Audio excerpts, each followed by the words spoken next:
Welcome to another episode of Out of the Blank Podcast. Abe, it's a pleasure to have you on the show. Would you like to introduce yourself to everyone out there listening? Sure, it's a pleasure to be had. I'm Abe Peck. In terms of what we're going to talk about, I was the editor of the Chicago Seed, which was an underground newspaper in Chicago, one of 500 papers around the country, 1,000 if you count high school underground papers and GI papers, and it was part of a media movement that really I did. I did a book on this called Uncovering the Sixties, the life and times of the underground press, and which ironically got me tenure at Northwestern.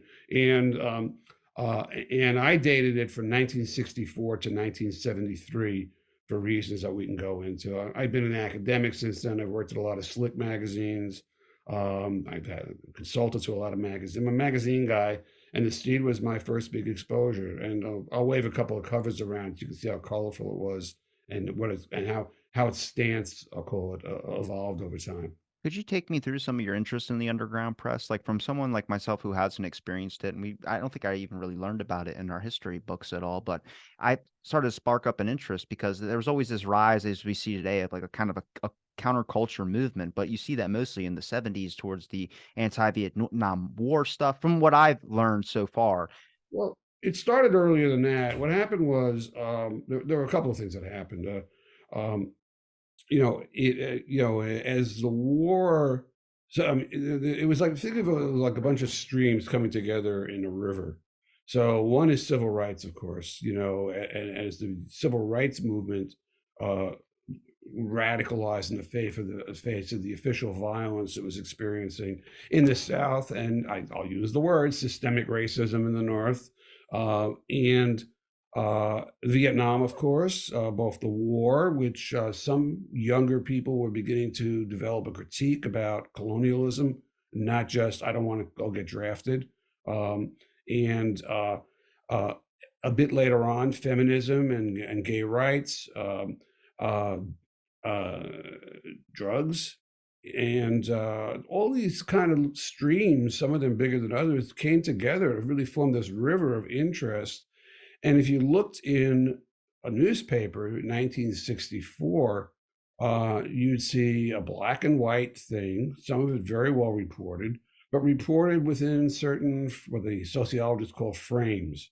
Uh, all property was you didn't criticize property, you didn't criticize religion. Religion was mainstream. Drugs were bad, all drugs. The Stay in school. We were the generation that was supposed to hide under our desk in case of a nuclear attack in the 50s. I remember I had a girlfriend. I was a commuting student in college. I had a girlfriend who lived on campus, and we had to keep the door when we were together. We had to keep the door open and one foot on the ground. I think that's still like that now. Yeah, so some schools, I guess, but the and it was just all these constraints of the imagination too. And there were these eruptions because even in main, pop art and things like that, poetry, jazz, so there were precursors, and the Beats were a precursor in some ways. And then what happened in 1964, the Los Angeles Free Press, which was the first of the underground papers, came. And why was it an underground paper? It was black and white. It was pretty straight. It was well reported.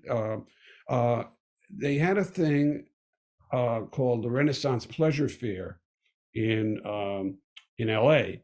That was all the freaks coming down to freak freely in the park, and it covered that. But it also covered the Watts uprising. And I use the word uprising rather than riot because the Los Angeles Times did a great job. They won a Pulitzer for it, but they covered it, as essentially as violence.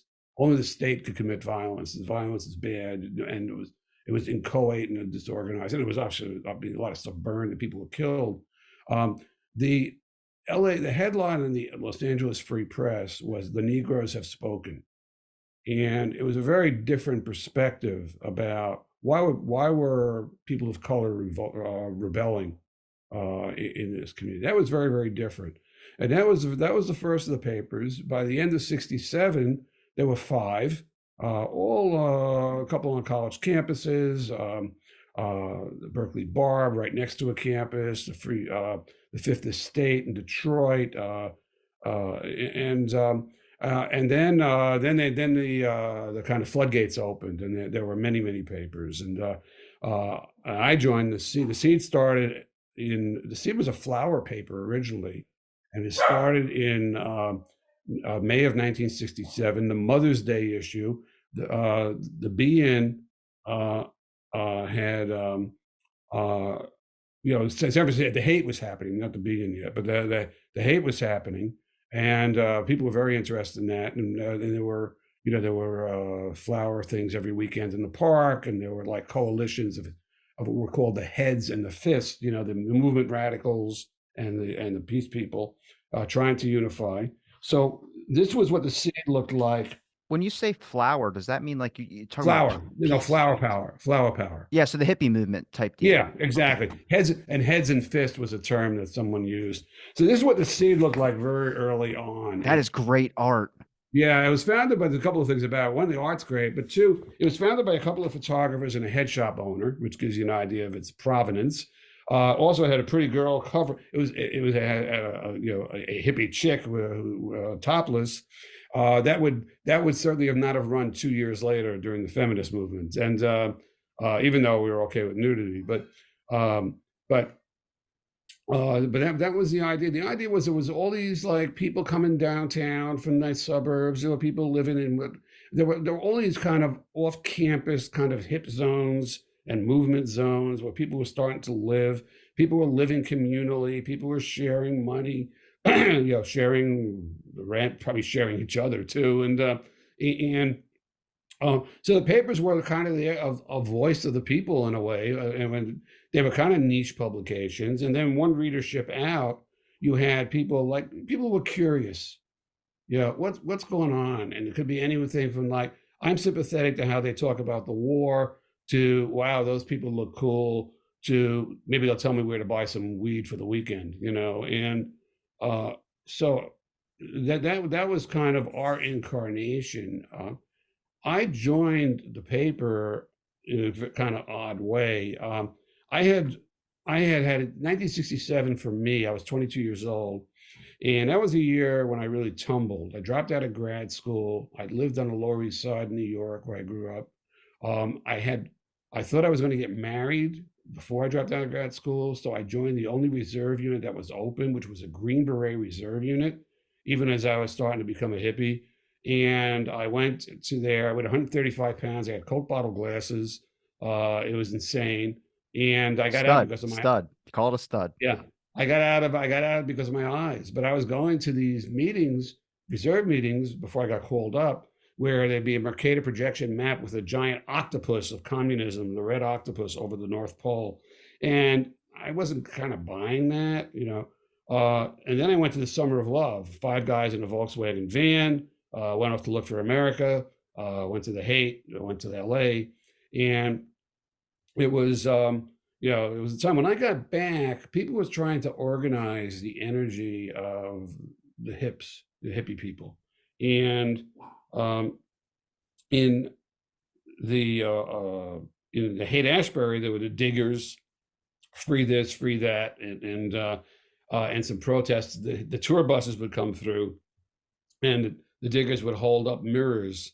You look at yourself, don't look at us, kind of thing. We're not animals in a zoo, and you ought to change how you look. You don't know what's happening, Mr. Jones, kind of thing. And they, so anyway, there was a very seminal publication called The Realist, which was a magazine. It was very kind of outrageous, in line with your interest. One of the stories that people still remember was, it was obviously Grand Guignol satire, but they did a story. There was a book about the Kennedy assassination by a guy named William Manchester, and it was a pretty serious piece of journalism. The reader take was on the plane with the body coming back to Washington. On the plane, Lyndon Johnson is screwing JFK's neck as an exercise of power. This is like. Johnson was a very large character, and there was the idea of power in Vietnam and power, and Johnson was he did some good stuff, but we didn't give him credit for that because it wasn't enough. And Uh, and it was just such an idea, the idea of this guy, and God knows what this guy would have done with Trump. And so anyway, there were a lot of clever things in there, not just this really outrageous cover story. And he had gotten mugged, and he wanted to live on a farm, and he uh, where he could put out the paper. And I knew, in the spirit of the time, I was in a group of hippies, and one guy was an heir, and he had a farm, a gentleman's farm. So I volunteered at his farm, of course. And instead of getting this guy Paul Krasner, I got Jerry Rubin, who was later one of the Chicago Eight, talking to me about this groovy festival that was going to happen in Chicago at the Democratic Convention, a counter thing. And that was very appealing to me. And it was both. I mean, I was a counterculture guy. I was a communalist, not a communist, and this really spoke to our dreams. It was kind of Woodstock a year early was the vision, but not commercial. And I wrote an article about how groovy it was going to be. Obviously, it didn't happen.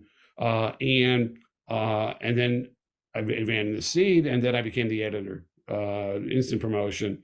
And I wrote I'll stop in a minute, but that was my big thing. I became the editor. We were very involved in the convention run up and not getting permits and this and that.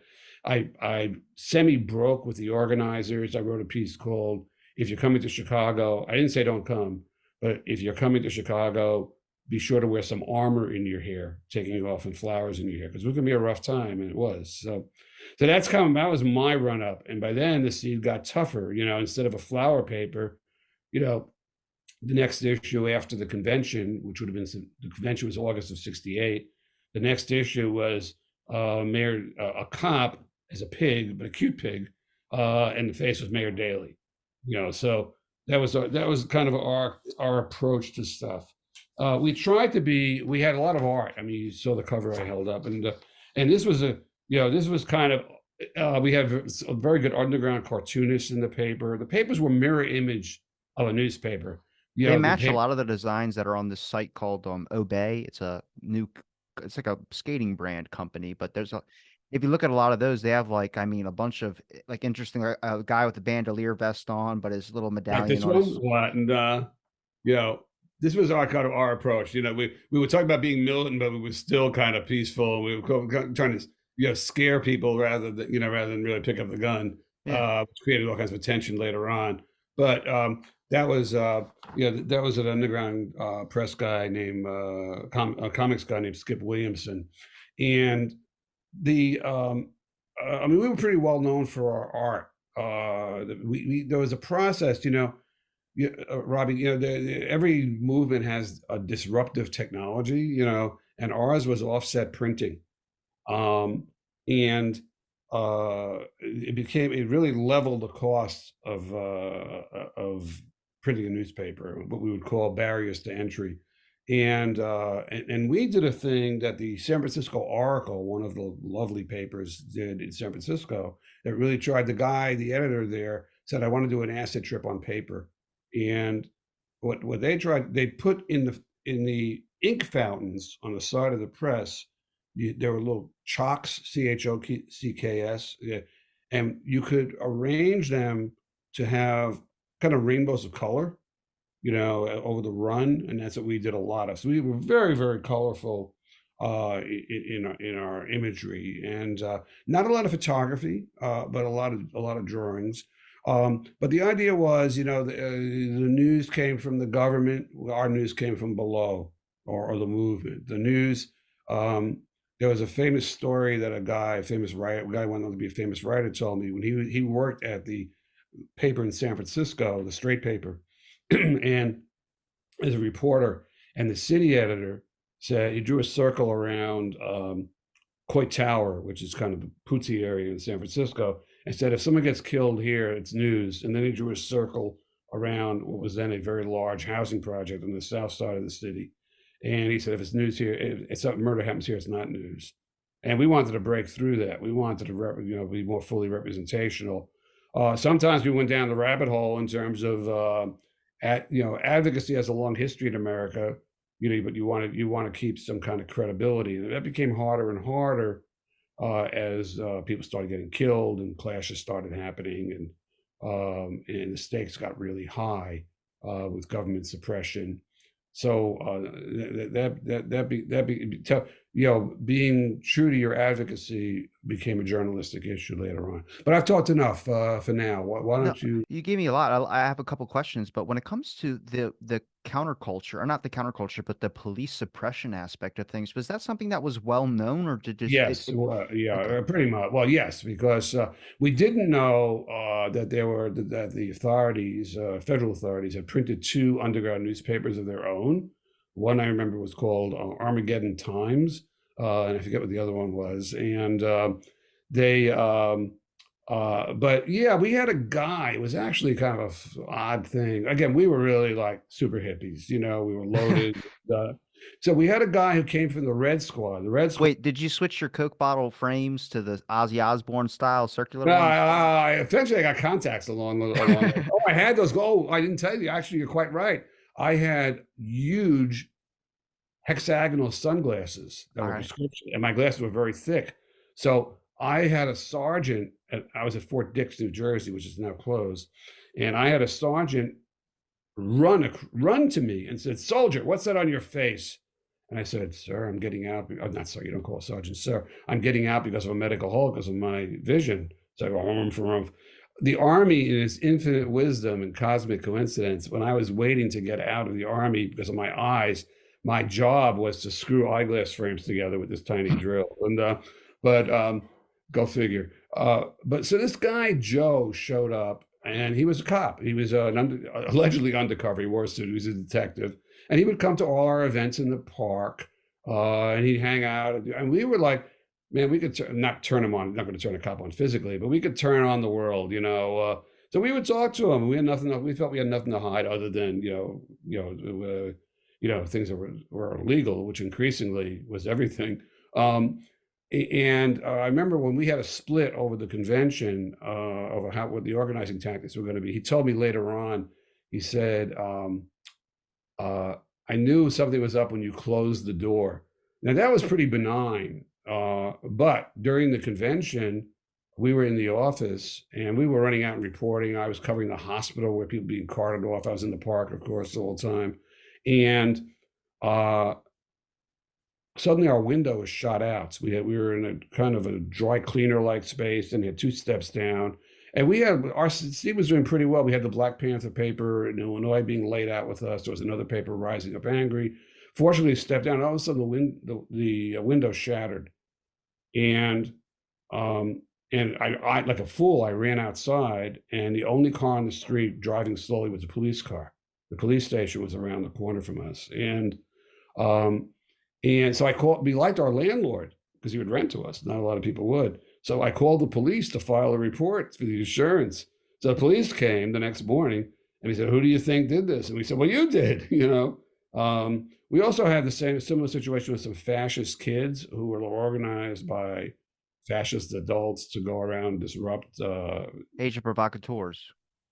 Sorry. Agent provocateurs, but Yes, yeah. exactly. And uh, so yeah, now some papers were much worse. I mean, there were right wing groups in San Diego, in Houston, where I mean, they were really, and some of those people on the paper had armed themselves, both to protect themselves, and also there was a theory about that the revolution would have to take over liberated zones. But there was every paper had some kind of arrest. I was arrested for obscenity. Um, it was a drawing that I actually never saw before it went in the paper, but would have run because I didn't believe in censorship. And it was a guy who had grown up in East Germany and gone over the wall and came to Chicago, and he had about 100 images in it. And it was after the Democratic Convention, and there was a picture of Mayor Daley's head, just his head, nothing toward, no pig, no nothing. But close by was another image. There was all kind of images from his mind of someone, a woman giving a guy head. Uh, and we were arrested for that. And two cops came in. A guy sold him the paper. He was arrested. I was arrested. And I was arrested for essentially a thought crime, being reckless in my editorial responsibility. And it became a mini cause celeb in Chicago. The Civil Liberties Union defended us. The case was thrown out of court because the laws had really loosened up, and obscenity off Tropic of Cancer, Lady Chatterley's Lover, and a couple of movies. But the judge ruled the seed, while trashy, is not obscene. So we ran that in the masthead as a kind of testimonial for a while. But Why do you think that they called it, trashy? I mean, I know there's a oh, different yeah, words. because we were like, I mean, we were just, yeah, we were, I mean, some of our reporting varied. We were like against everything they stood for. We were, we But it were, was that clean cut, like, this no sex type deal that was going on back then, which is like this yeah, it ideology was behind it. everything: sex, drugs, rock and roll, our approach to politics. Looking for, we would run stuff, scandals in the government, CIA, funding student organizations, cop stuff as the battle line, as the song went, battle lines being drawn, and so I mean, this guy wasn't going to be a seed reader. And the daily papers, the young reporters kind of liked us. The old reporters thought we were just doggerel, and but so it was. I mean, but the idea was not to get shot at, but which I wouldn't recommend. The A little repression in some ways is good for a movement. You don't necessarily want to bring it on, but it tends to galvanize people. I mean, this thing in Tennessee that's going on right now, these guys getting expelled. I mean, it's so blatant, including the white woman not getting expelled. That is galvanized people about what's happening with these super majorities in red states, and these guys are going to get reappointed. And that's going to be a tussle. That's of course TV coverage. You also have to remember the news. There were a lot of newspapers in Chicago, straight papers, and there were several other underground papers.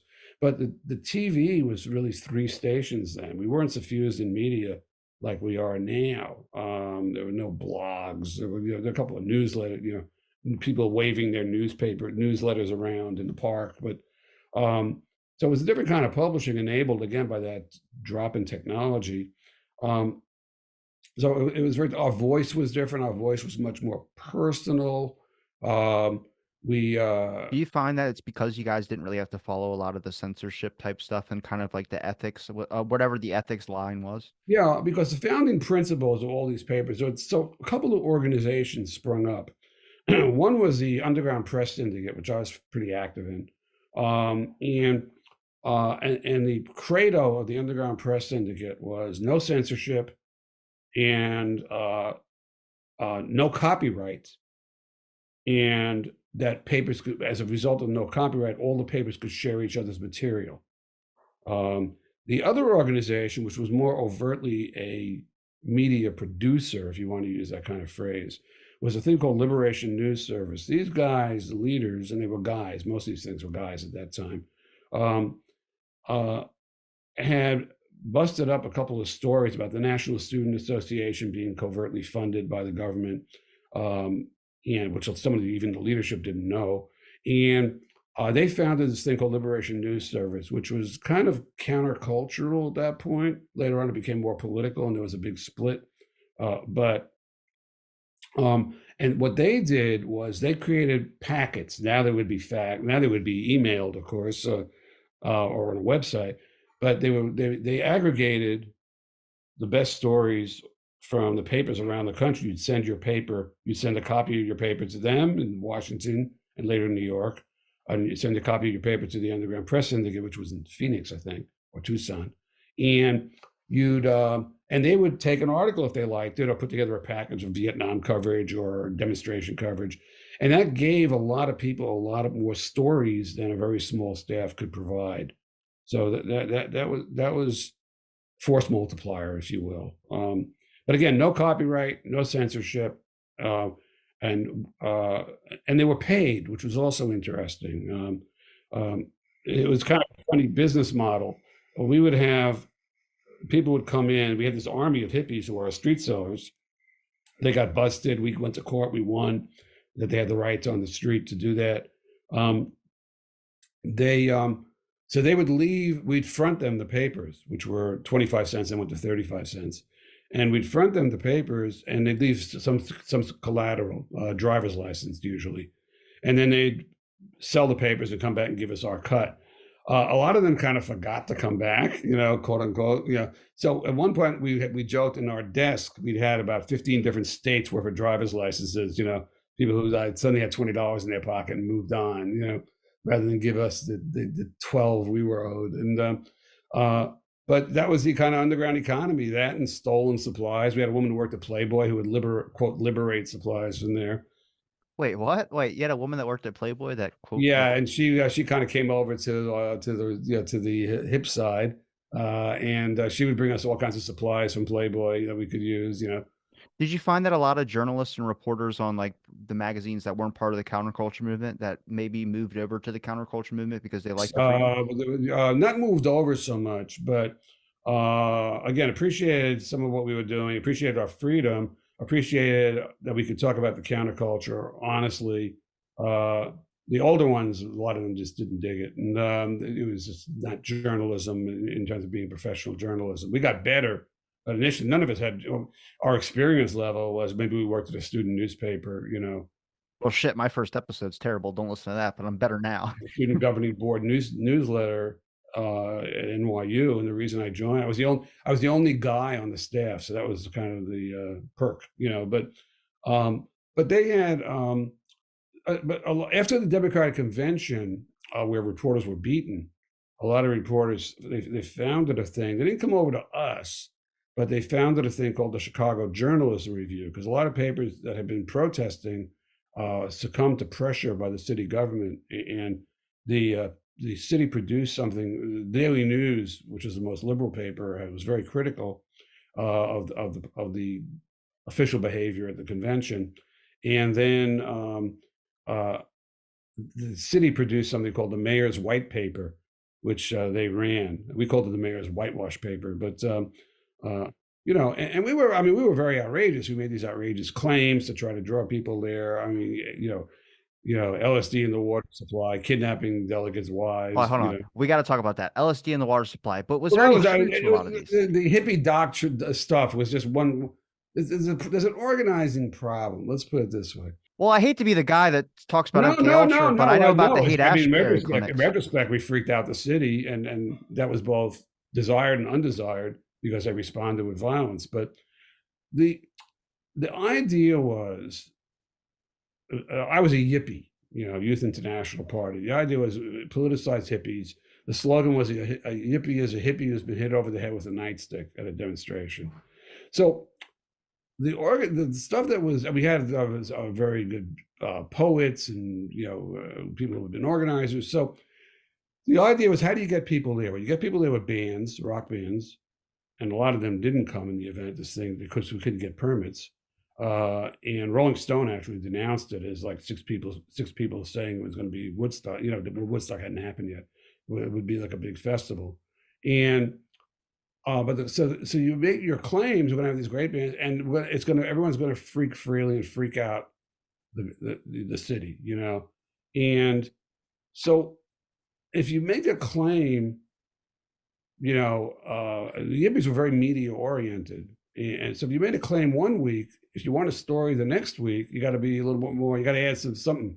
And the currency was being kind of outrageous, and so it became more and more escalatory. So yeah, now if you diluted acid in the water supply, it wouldn't work because it's so soluble. But the Mayor Daley wasn't exactly a pharmacologist, and so these guys are coming here to trash our city and sleep in the park, and so the claims got again more and more outrageous, and they responded in kind. In the event, some people got scared off, some people didn't come. About half the crowd of 10,000 people who came to demonstrate or just freak out were probably from the Chicago area, but other people did come. Um, and the media coverage, I mean, they were suppressing straight reporters too at the convention and beyond. Like I said, a lot of reporters got beaten up.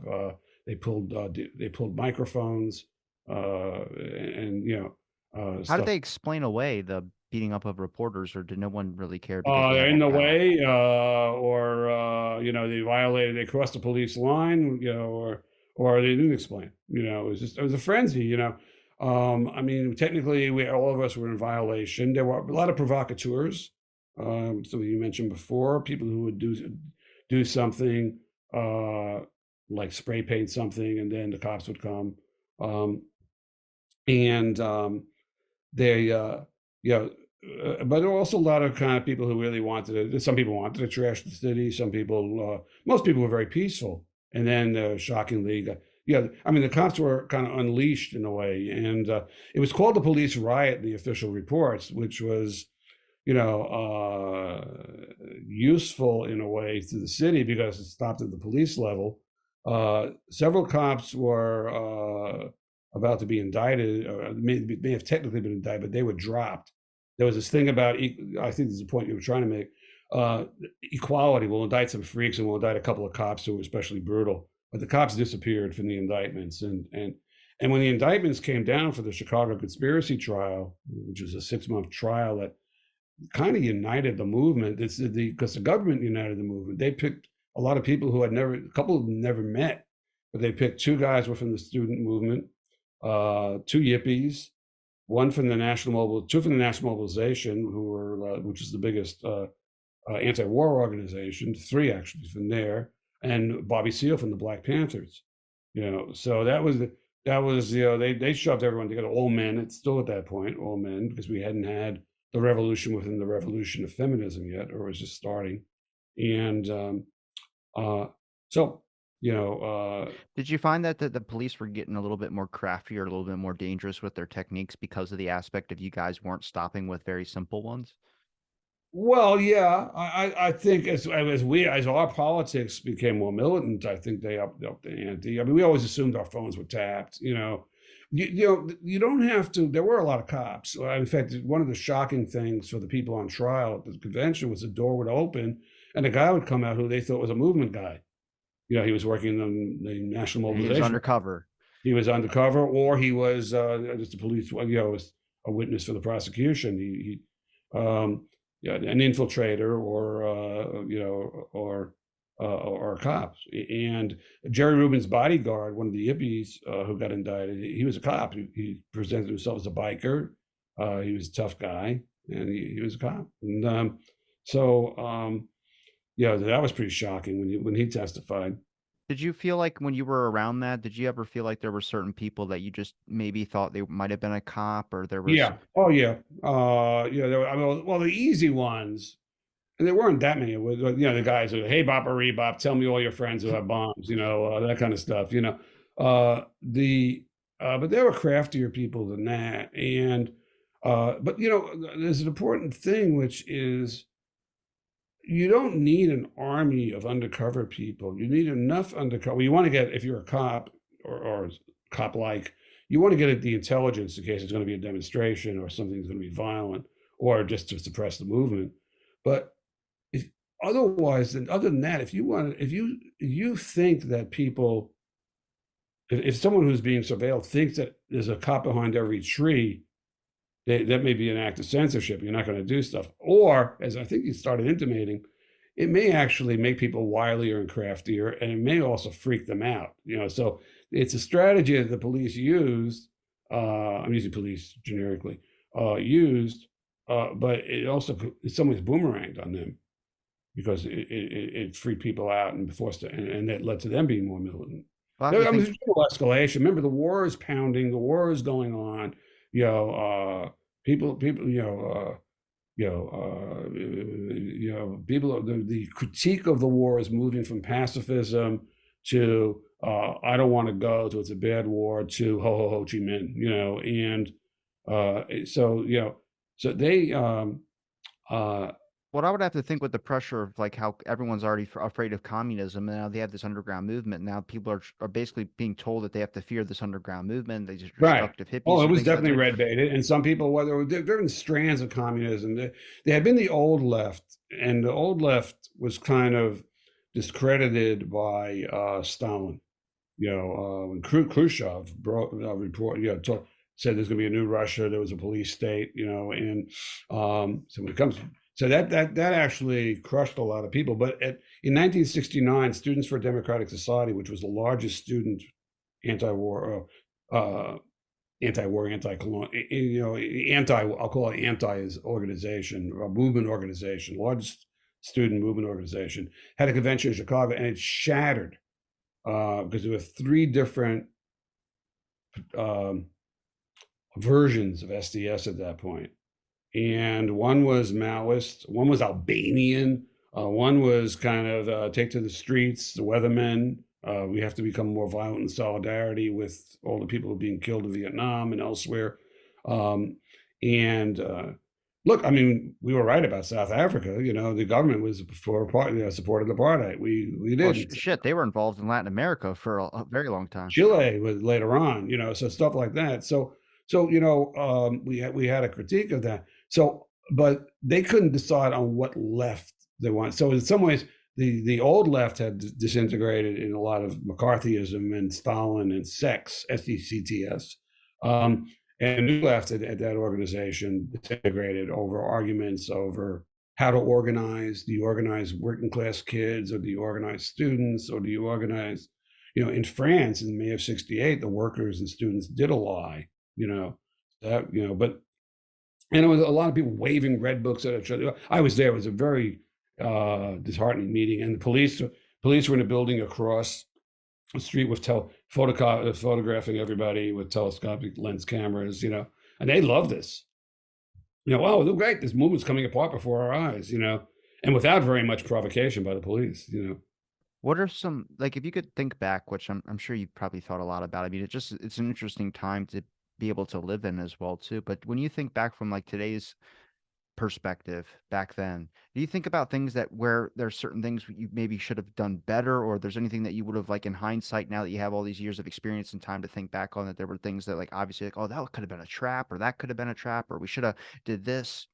Well, what I regret, I'll start there. I didn't want to say the word regret because it sounds like I live in a very different space now, of course, but um, uh, Bob Dylan had the line, "To live outside the law, you must be honest," and I think that there were times when, I'm trying to think of a way to say this. When I was less than kind, or uh,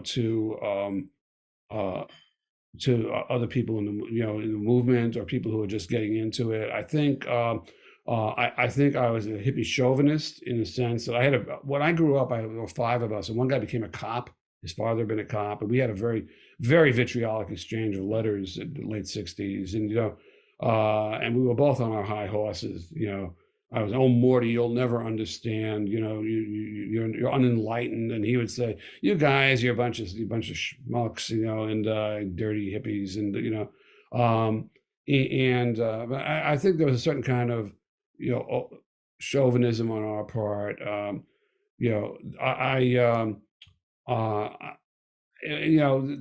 I mean, we tried to build a free city of counter institutions, so people passing through could get clothes, could get a place to stay, could get food. I think we actually tried to split the difference on drugs. We had a column in the paper, and that we talk about pot, especially. We talk pot and acid. We talk about drug prices and what's on the street and this and that. Obviously, all legal at the time. Hard drugs started hitting, and we ran a cover of the Seed called "Goddamn the Pusher Man."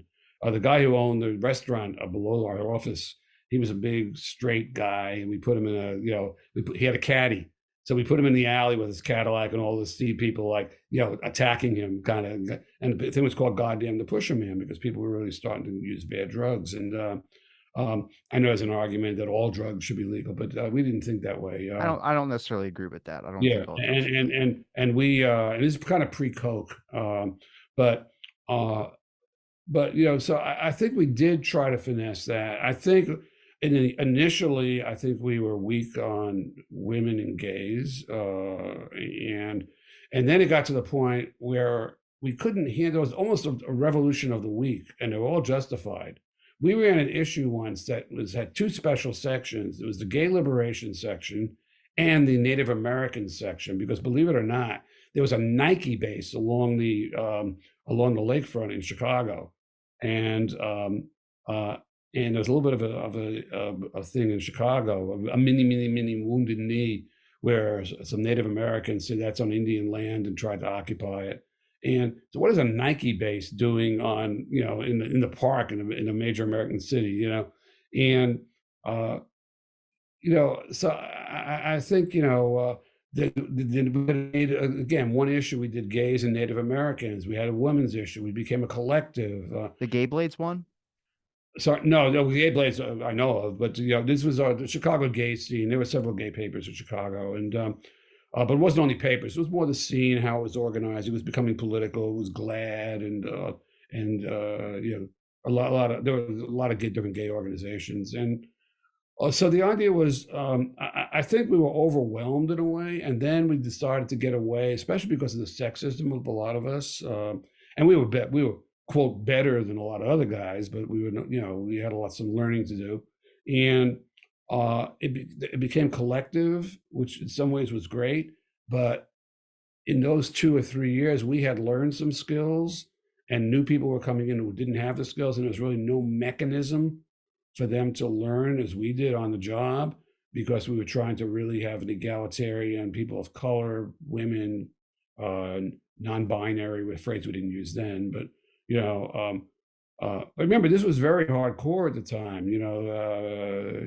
Gays. We didn't talk like that, but gays were the F word.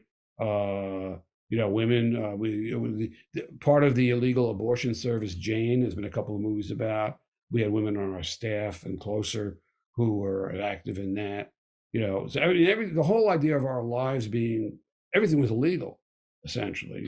I mean, you're right to think that. I mean, also it's definitely shows with documentation and the amount government was doing to suppress people, and the amount the government was doing, like infiltrating the Black Panther Party and writing to the female leaders' wives saying that your husbands are sleeping around with teenagers. That's Yeah, just well, or Martin insane. Luther King, right? And that happened to him, right? Yeah,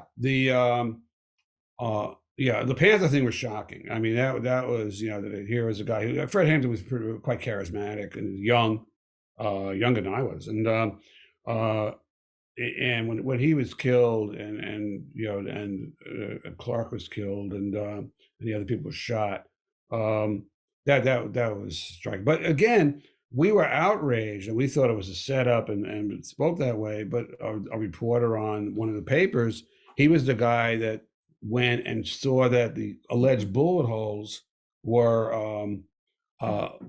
nail holes.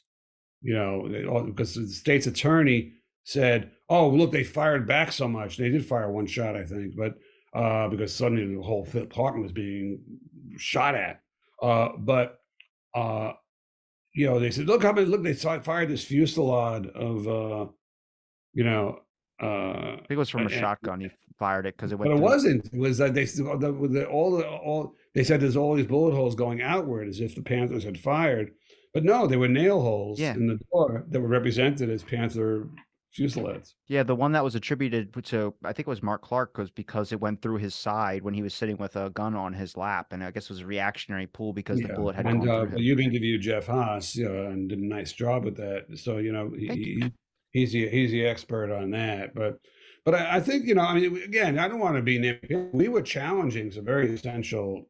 You're doing an important job, I think. I mean, the idea, Well, like, we thought so too, I'm and not anti-government or anything, but once I start learning about the church committee and so much other stuff, I just going, what do well, we we like? were Yeah. anti-government. I mean, we were anti any government, really. But even stuff that was nuanced.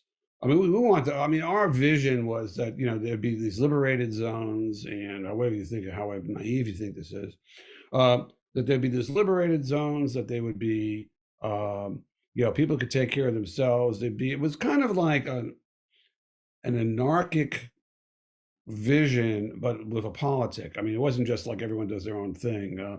And there were people who spoke to this who were pretty smart, and that we would listen to, or read about. Um, but we were anti. I mean, we were anti-government. And certainly anti the city of Chicago government, anti the U.S. and Vietnam government. But again, do we have a critique of? I mean, I thought, and this might get me in trouble when you broadcast this. I, you know, the absolute adulation of Mao at a time when people were being sent down, and being forced to wear dunce caps, and people dying in the Great Leap Forward. We were uncritical there. Let's put it that way. And I think it became harder and harder to be a journalist. In the sense of you couldn't muckrake the movement when everyone's attacking it and it's circling the wagons and people are going to jail, and there's some murky circumstances. You were under pressure to not go there, and it wasn't. People didn't even. You self-censored, or you didn't have to say your own thing. I mean, again, I broke with some of the organizers over this, but that was, it was harder to be independent in a way, or to fulfill a journalistic function of independence and not just become a mouthpiece.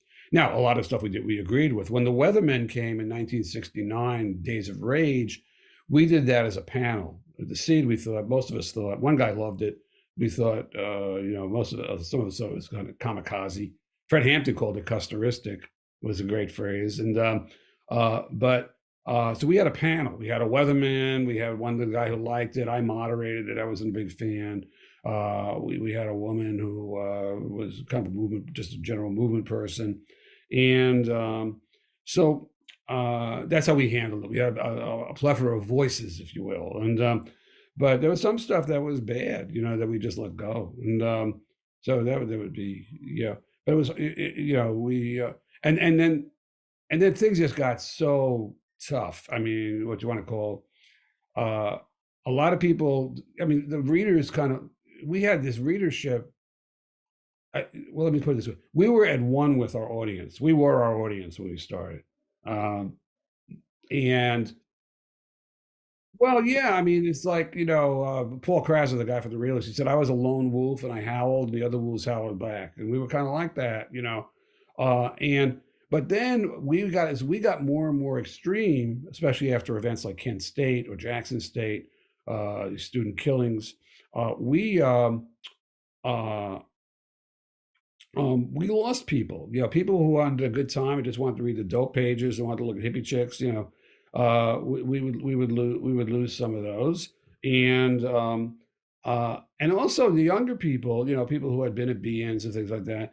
My line is we started fading when people wanted a second pair of jeans, and alternative papers started coming in, papers like the New Times or Chicago Reader, and who were progressive, I guess the word we didn't use much then, who were progressive, who were a little more, who were literary in some cases, the Reader was, who liked long form journalism. That was black and white. They had a very good idea who their audience was, and they were quite the alternative to us when we were attacking our advertisers for being hip capitalists, So we kind of went into this bit of. I left in '71 because I just had it. I just thought it was getting. I wasn't believing in stuff. I wrote an article that I read the next. Actually, a young cop came into the seat office and said, "I like your paper, but that article is bad." And I read it.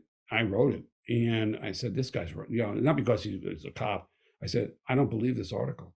And that was the last piece I wrote for the Seed. And because if I don't believe it, I mean that's it's bad enough to write stuff you don't think is true for a higher purpose, whatever you think of that. But the idea, I've never written an article since then that I don't believe, and that was a watershed to me. I went to Europe with my then girlfriend, who was freaked out because she was an activist and she was doing underground abortions.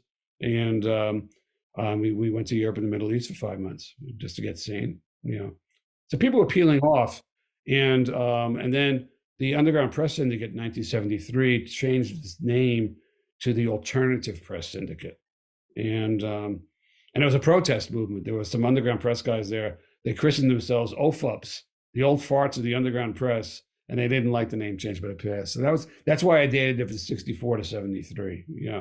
But you know, you shouldn't write stuff you don't believe. That's probably not a good journalistic Well, practice. that's journalistic integrity for you is the fact that Yeah, you believe right. that was a self-made line, you know. And the cop was just he was a young cat, he was okay, but uh, he was the kind of the external voice that triggered my internal radar, you know, and said, no, this is not. I can't do this. Yeah. Can I ask about, like, with your book sales? Like, when it comes to the people that, like, leave comments or buy your books, do you find you get a good reception of the people that experienced that back then that just, like, understanding it more Oh from a yeah, I do. personal Well, standpoint? I tried to do it. My best friend has passed away. He said, I told him I was doing this book. He said, "You'll be okay as long as you don't talk about the politics." Which, of course, you can't do the book without the politics. You know. Yeah, I think it was a pretty good history. I mean, some people, a couple of mainstream people slagged it. A couple of mainstream people loved it. On the movement side, it was very well received. Or not younger writers who were straight. It was pretty well received. And I got one review that was a I don't get this. You know, which maybe I could have explained it better. No, but I mean, the comments on Amazon and places like that. It's been out. I did it. It was reissued and then it's out of print now. But the comments are quite favorable. I just wonder if you get a reception of audience like me, like younger generations that are interested Yeah, in your stuff. some. You know, we have some. You know, I mean, people who want who are It's fascinating as hell to me. I'm just making sure I'm not the oddball well. out. Part of it is it's fast. It was a very vivid time. You know, and it was a very meaningful time. Uh, so that's interesting. It was when a person now, but of course, what's happened now? Look at the media frame now. I mean, the power is on the right in terms of alternative media, more than the left. I mean, there is some very good alternative media on the left. They um, there are a zillion voices. I think in some ways, uh, I mean, this thing of like, you know, Kelly Conway and alternative facts or, you know, fake news. I think we kind of, in our attempt to get rid of what was called the voice of God, I think we kind of unfortunately sowed the way for a lack of credibility. You know, we leveled everything and anything is as valid as anything else, which is not true because there are second sourcing and reporting and authenticity and not just serving some master or trying to suck up the power. Well, now you can't even write a real article about the truth about anything because it could mess up with a business relationship with the magazine editor. That's well, that could be true too. And you know, so I mean, there are some very brave overground editors, you know, but thank goodness. Um, but there's also the rise of celebrity, but again, the million voices, and of course the secular. Well, I did some magazine work, you know, the secular stuff, like you know, the business model for mainstream publications was destroyed. You know, some of them have rallied, you know, for digital reinvention. Uh, so you had magazines that were, you know, 12 million copy magazines that don't exist anymore, you know, or are radically downsized. I wish I could go back in time and be able to spend like $15 with that to buy some of those magazines that were like 25 It's funny, cents. right? Yeah, that's kind of funny. But so yeah, so we probably ought to get Yeah, to. I look, I appreciate the time you gave me to talk on my show. Of course, it's great. Is there a place where people can find your books and Yeah, it's any on other links you Amazon. promote? It's on Amazon. It's called Uncovering the Sixties: The Life and Times of the Underground Press. It's two different editions. They're essentially identical. I did a thing on Where Are They Now, and I updated it for the second edition. But remember, both these books are quite old. The first one came out in '83, and the second one came out at the end of the '80s. You know, so a lot of people, their bios have changed, shall we say? You know, they've gone to the great light table in the sky. You know, but but you know, I mean, there are people who are still kicking, you know, and still doing stuff. There's a woman I just did a panel with a couple of months ago, Judy Gumbo, Gumbo, who wrote a very good book called Yippee Girl, about kind of a memoir about her experience as a Berkeley Bar person and a Canadian radical. And who had gone to meet with the Vietnamese and things like that. And she's had some second thoughts, but not um, turning over the table, if you will. I don't think I have, you know, but I've certainly had. I think second thoughts is a part of aesthetic distance or whatever, or political distance, or to just historic distance. You know, I was a history major in college and in grad school, so I like to think I have some perspective. But when you're 22 and on fire, and this thing is happening, this absolute, I mean, oh, great, the Grateful Dead's playing in the park, and I can get high, and I can, and hear from some people in Berkeley who are talking about free speech. What's not to like, you know? Maybe I'll get lucky with a partner, go home with a partner, and you know, sounds good to me. Also, you could live on. I think it's important. You could kind of live on nothing. Rents were cheap. You could always scrounge up some money. Uh, and you got by with a little help from your friends, as the song goes, and you could do it. That changed a bit, and it just became a lot harder. Today feels like it's impossible. Oh, yeah, I have 2 grown sons, they're I probably would have picketed what their nut, what they make now, I probably would have picketed them as fat cats, back then, and it's not easy for them, they, between rent and having any kind of car that runs, and if you have a family, and one of my sons is married with a kid, and it's difficult. And yeah, and that changed. Chicago's always had a great theater scene because there's still neighborhoods where you can open a storefront theater and live cheaply, relatively cheaply. But even there, I mean, there are certain cities like Austin, that have become impossible. Because California, I mean, even where I live, it's 2 grand a month. yeah, I mean, yeah, and well, California, I mean, we have this constant issue here because Santa Barbara is pretty progressive, but working people can't. It's very hard for working people to live here. I have a good friend who's an engineer who's leaving because she can't afford to live here and she makes good money. And we were in a couple of things together. We lifestyle things. We do Tai Chi together. We do a book group together, and she has to bail. And she's an experienced engineer. So yeah, so that's tough. You know, as opposed to we were washing we were washing the fatness of the '60s in a way.